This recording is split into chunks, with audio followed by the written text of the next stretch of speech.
बड़ा सुहावन लागे। आजू जनकपुर में माड़वा बड़ा सुहावन लागे। चढ़ेला सीता के हरा दिया मना भावन लागे। आजू जनकपुर में माड़वा बड़ा सुहावन लागे।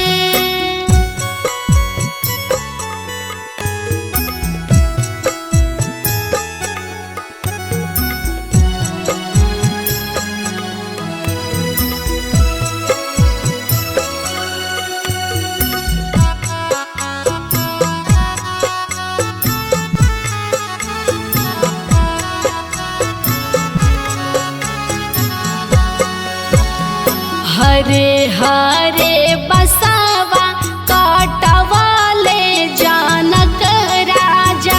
घर में सुनय न माई के बाजला आनंद बाजा। हाँ हाँ हाँ हाँ।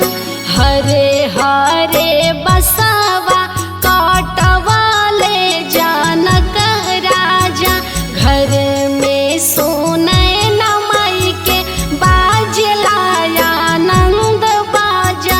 सोर भइले सागरी नगरिया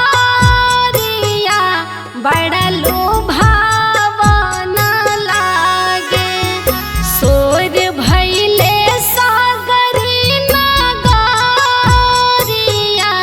बड़ा लुभावन लागे। सीता के चढ़ेला हरा दिया मना भावन लागे। आजू जनकपुर में माड़वा बड़ा सुहावन लागे।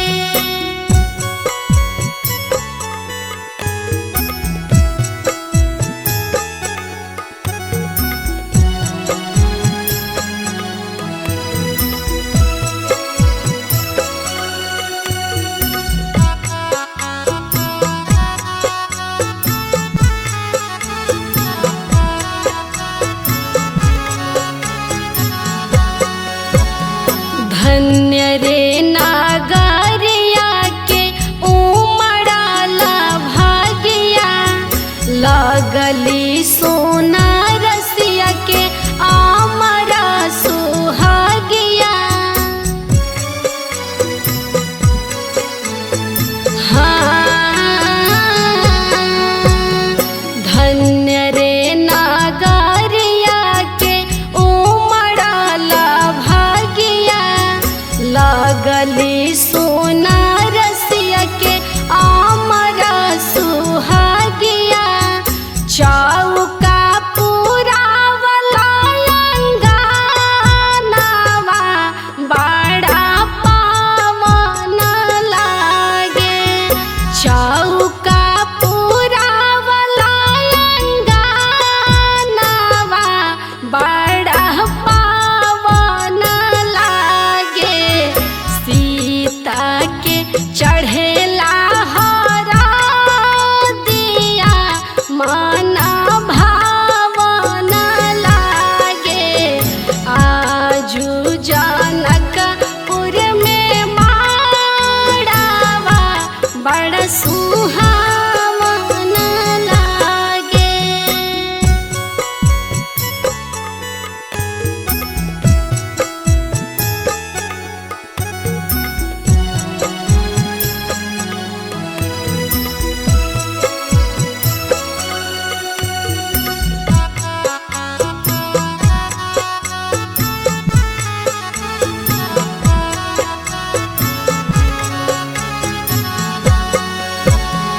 धरती दार की जई है गिरी है बेजुरिया, आँखी के